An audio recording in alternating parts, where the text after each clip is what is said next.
Chapter 6. In spite of the bad dream, Nathan seemed to forget about the spade for a while. He didn't mention it to me again, and although he surely carried the memory of it inside him, it had the positive effect of making him shine, as if he were even more determined to cling to his music, to do good with it. By the end of June, the crowd at River House were wildly appreciative of anything we did. They knew we didn't do hardcore country. Nobody ever yelled, "Play some Hank Williams!"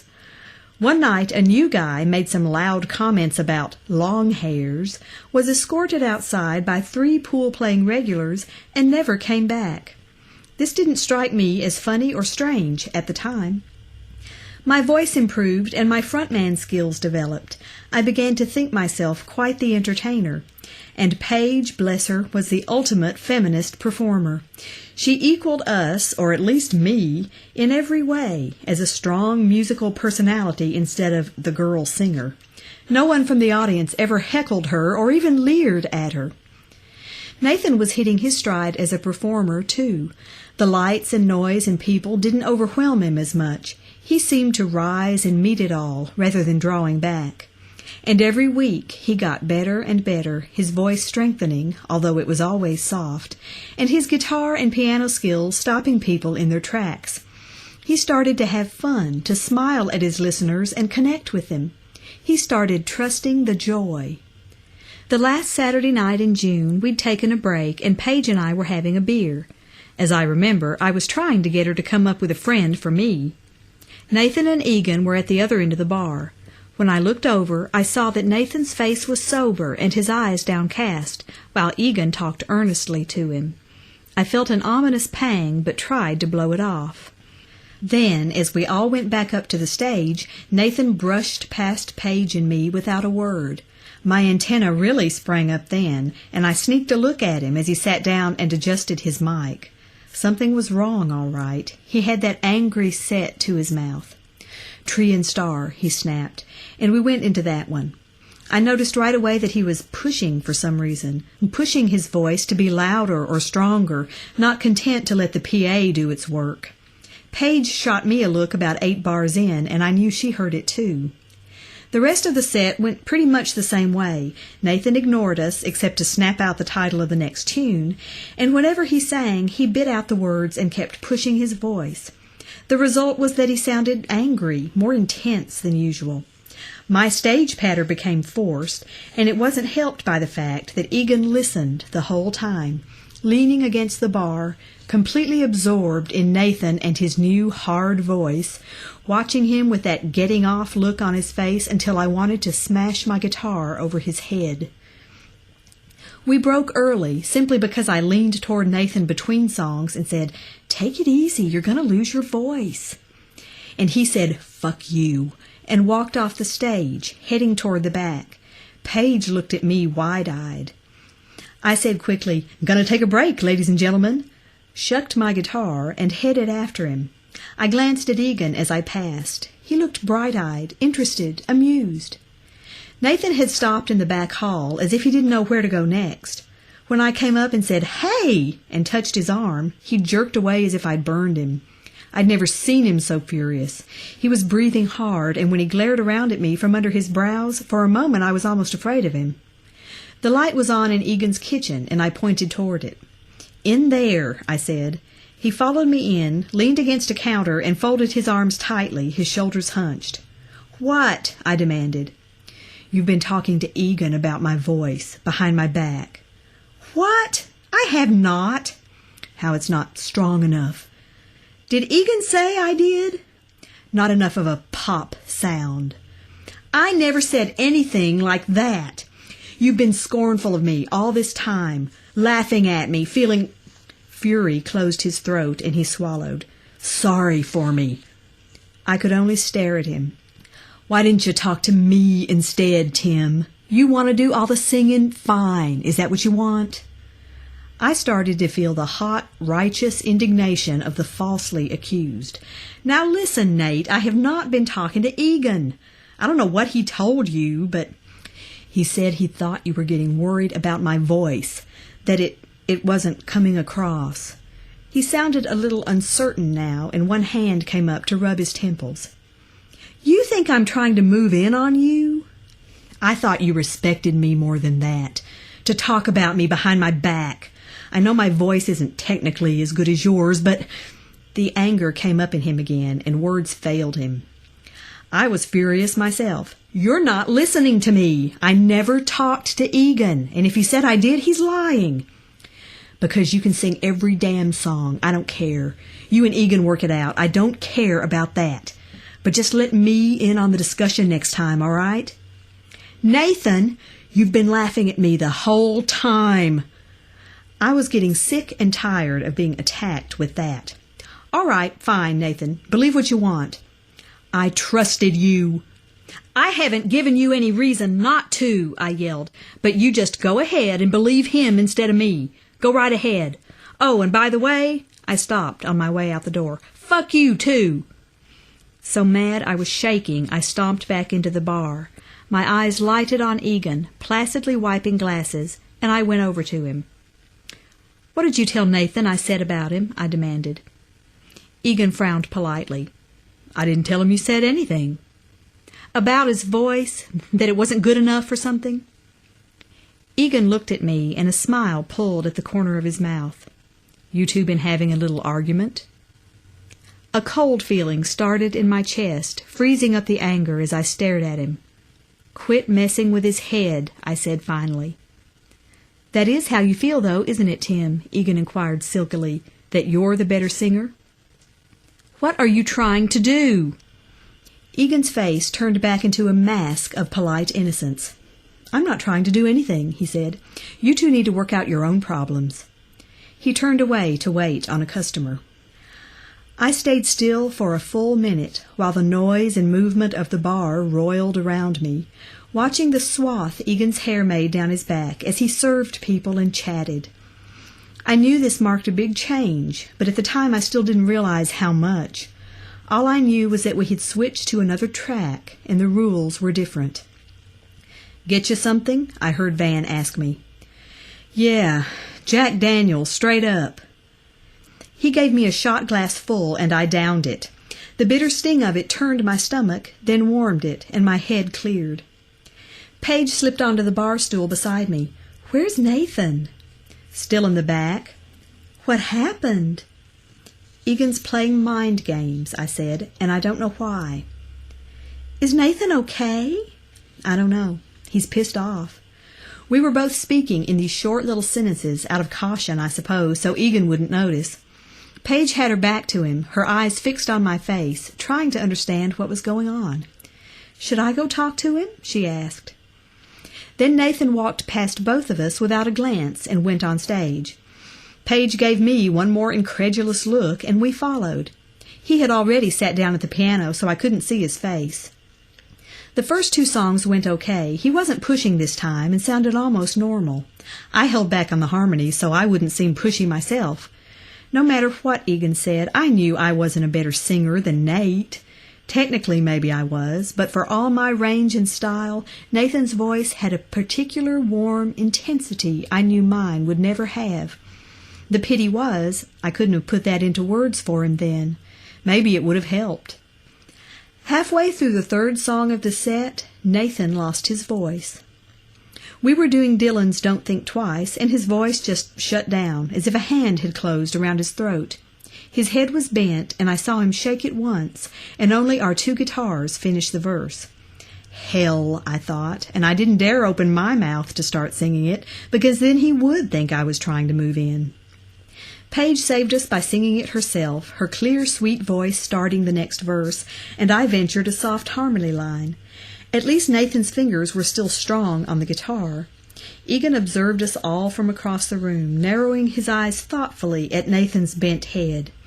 "You shit," I thought. "This is all your fault."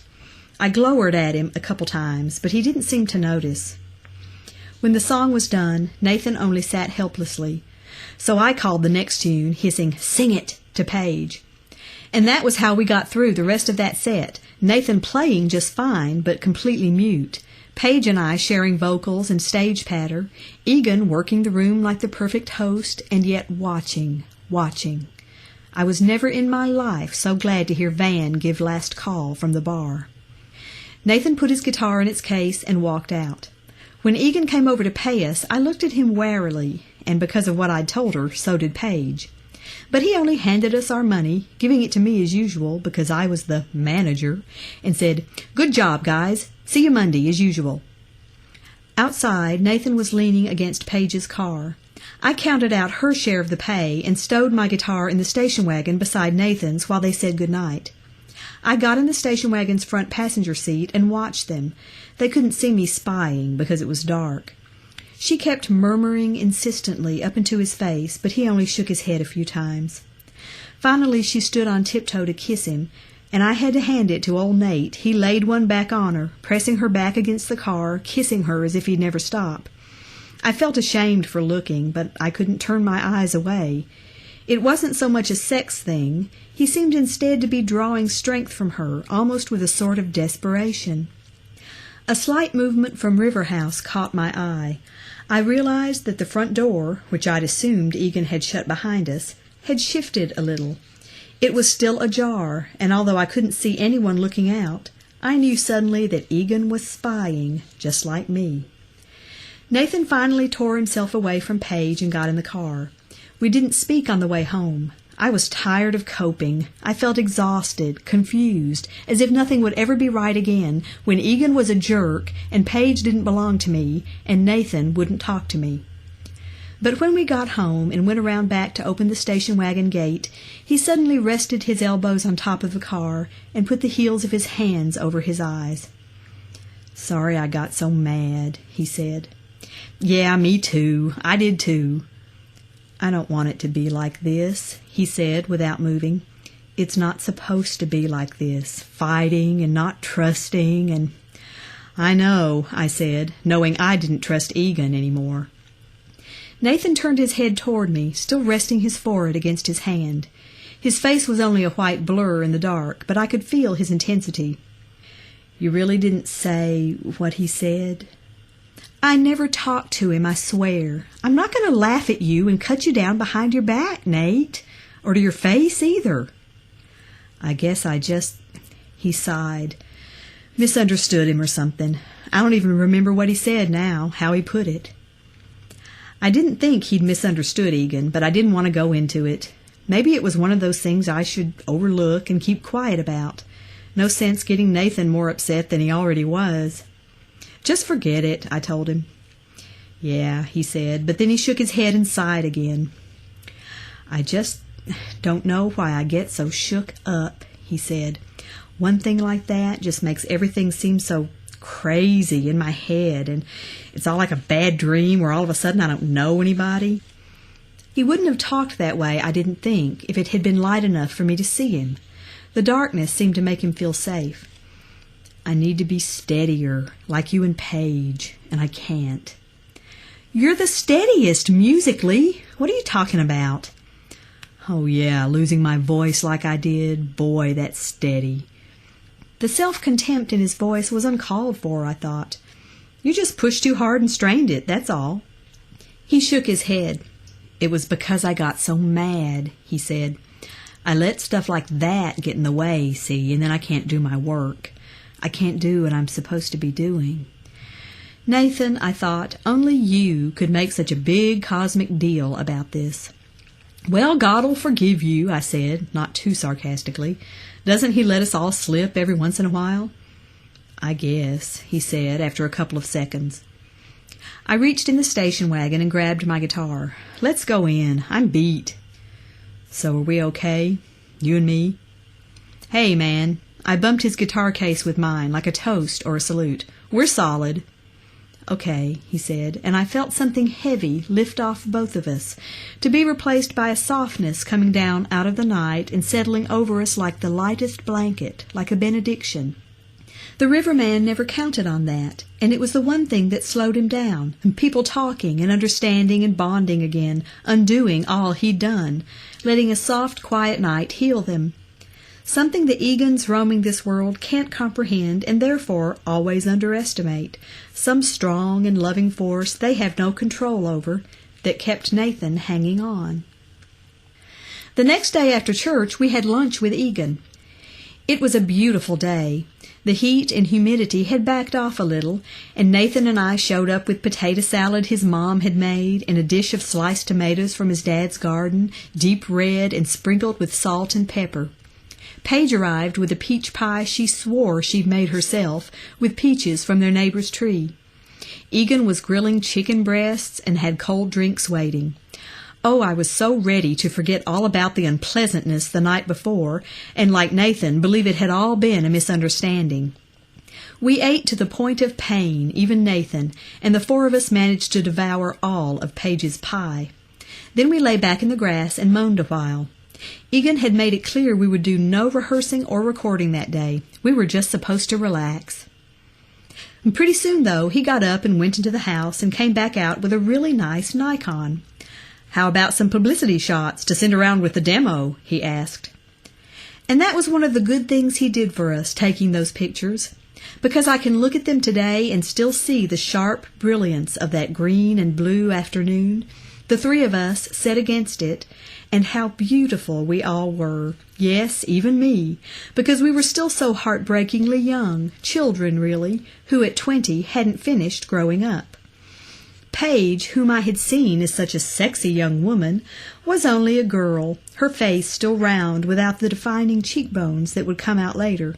Her breasts, which had driven me crazy with ecstasy and frustration because she never wore a bra, now seemed sweet and vulnerable, small and loose under her t-shirt.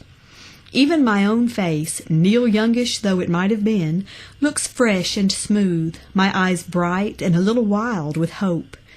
And Nathan, although I have no older image to compare him to, is so obviously a kid too, his mouth still too big for his face, his cheeks and jaw rounded, and most of all the wondering look in his eyes.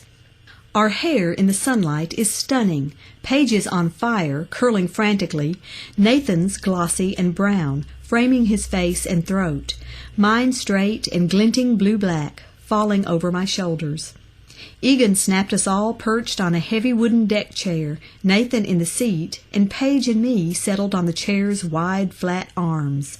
You can see our hands, Paige's small and boneless, Nathan's enormous but lean and graceful, his fingers tapering, and mine sturdy and square. Egan shot a roll of black and white film and one of color. By then Paige and I were exhausted from posing, from being on. Nathan wasn't tired because he hadn't been posing, and you can see that in the pictures. Point the camera at the kid, and he would only look back at it fairly, with that hint of wonderment in his eyes. Afterward, we lay back in the grass again. It was as if River House were an idyllic, make-believe place we got to go for a little while, away from the real world.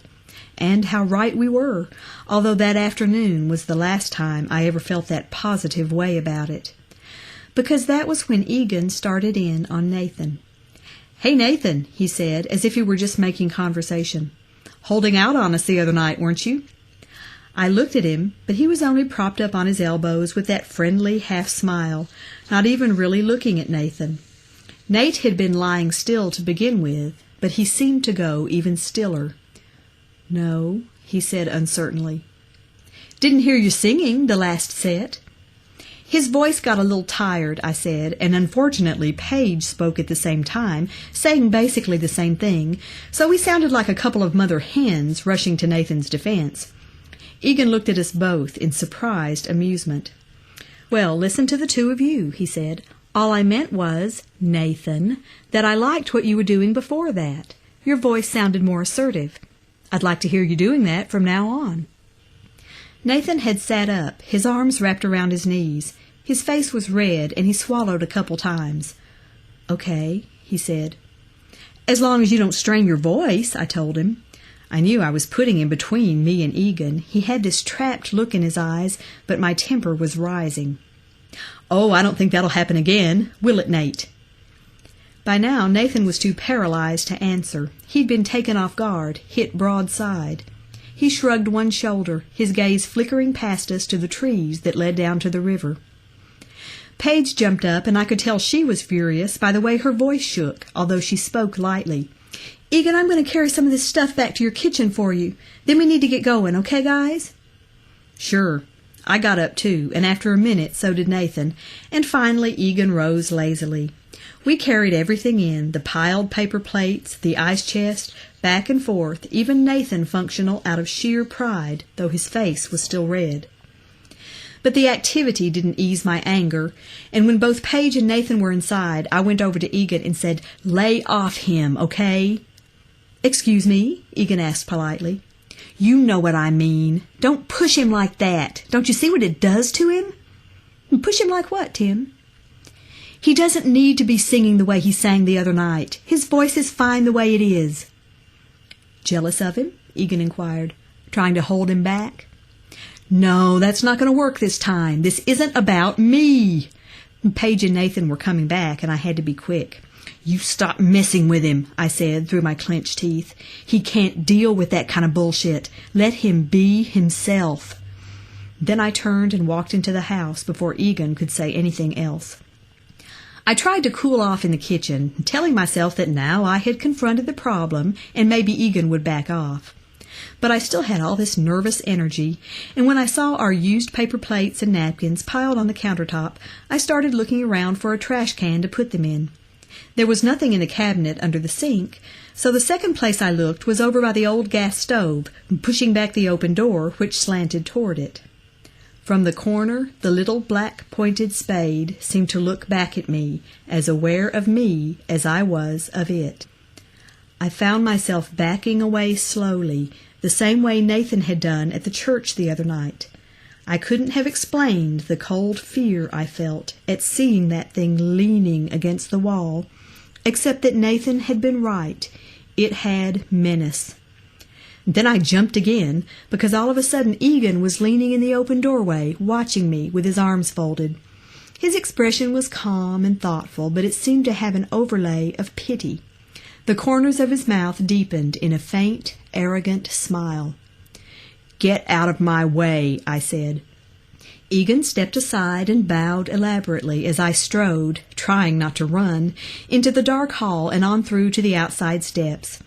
Paige and Nathan were kissing under the trees, dappled by the sun.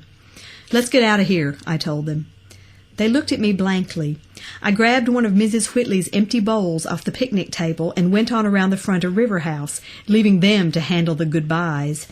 I leaned against the station wagon, its metal hot in the sun, and shut my eyes against the sunlight, and in my head I was thinking, "Dear God, dear God, dear God." After a minute, Nathan and Paige came around front too. "Honey, you okay?" Paige asked me. "I'm fine. I just want to go home." River House seemed a desolate place all of a sudden, with only the whispering leaves of the trees, not a bird singing or even a car coming down the road. I wanted Brother Whitley and Mrs. Whitley and artists around me, the big ugly parsonage, the church nearby with people coming and going. Nathan said a quick goodbye to Paige, who gave me one last anxious look before she went to her car. We got into the station wagon and drove away at the same time she did. "You sick?" Nathan asked. "Sort of. I'll tell you when we get home." Artis was in the kitchen making something, a pie it looked like, when we got there. I went straight past her to the kitchen sink and got a glass of water, which I downed without drawing breath. Nathan stood in the middle of the floor and watched me. "What is it?" he asked, and Artis looked around at me questioningly from the dough she was rolling out. No way was I going to start talking about that spade in front of Artis. And here in the normal sunny kitchen it started to seem faintly silly. So Egan had a spade like the one we'd seen at church. Big deal. For all I knew, that was just the popular kind to have lying around in this part of the country, for decoration or something. And he'd probably looked at me like that because he was still mad about how I'd confronted him and had come back to argue with me again. Not because the spade meant anything, not because he'd wanted me to see it, not because he had us in some kind of grip we didn't understand. "I think the heat just got to me," I said, sitting down in one of the kitchen chairs. "I'm okay now." Nathan looked unconvinced. "You were white as milk." "Heat exhaustion." "It's not that hot. You're mad at Egan, aren't you?" Mad was putting it lightly, although I was still trying to talk myself out of it. "I just didn't like what he said to you." Artis turned around from her pie crust. happened?" He was needling Nate about his voice, about singing louder. "He wasn't needling me. He was encouraging me." "Encouraging you like a snake?" "That's just the way he talks. He doesn't mean anything." "Well, you didn't look too happy about it at the time." Nathan sighed and stared patiently into space. "He was right, Tim. It just took me a minute to get it, that's all. But he was right. I do need to work on my voice. It's too soft." "Your voice is fine the way it is," Artis said. Nathan looked at her pointedly, as if it were none of her business, and she gulped and turned red, but stood her ground. "I agree with Tim. I do." Nathan rolled his eyes. I winked at her. "What you making?" "Mulberry pie." "Ah," Nathan said, "those seedy mulberries from our tree." "You don't have to eat any," Artis told him. "Nathan, no kidding," I said. "Don't you do it. Don't try to change your voice like you did the other night, or you'll lose it." "I won't lose it." "You start pushing, you will. Weren't you the one who said if we can't do this the way we want, there's no point in doing it at all? You just sing like you normally do and tell them you're doing it your way. You did that about the fiddle part, didn't you? And then you wrote a better one. Even Egan said so." I was trying so hard to say that I thought he was growing the way he was meant to, and that if he tried to force anything it would spoil it. He was so calm and determined that afternoon, and I was the rattled one, not sure what the hell was going on. But somehow I understood that it was important for Nathan not to change, for him to stay essentially Nathan, no matter what Egan was trying to do. The problem was, Nathan himself didn't understand that, and I never did manage to find the right way to tell him.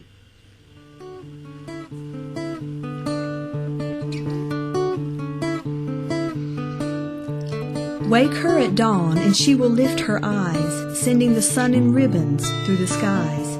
And she will wonder until she understands, and then the song will tremble in her hands. Listen at noon, and her echo will come. You'll feel her close by the pricking of your thumbs, and you will wonder to find that she's not there, but still the song will rustle in her hair. Call her at night when the clouds have hid the moon, when silence tells you that she has flown too soon. You curse the darkness and all the darkness brings, and yet the song will shimmer in her wings. And tomorrow you may find her beside the river's flow, and she will only leave you when the music burns too low. This is probably the closest thing to a love song Nathan ever wrote. Musically, it's also the most beautiful, with that wistful, aching sense of melody that a person can only be born with, never learn. Most of all, it reminds me of Nathan on fire, writing for Egan, his radiance showing through his quiet outsides the way you can hold up your hand to the sun and see the pink glow coming through the edges of your fingers. The lyrics trouble me now, though, especially the odd final couplet. I'd assumed the song was about his love for Paige. Now I see that he was writing to no real woman, but again to some mysterious thing he wanted, whatever it was, that he felt he would never get.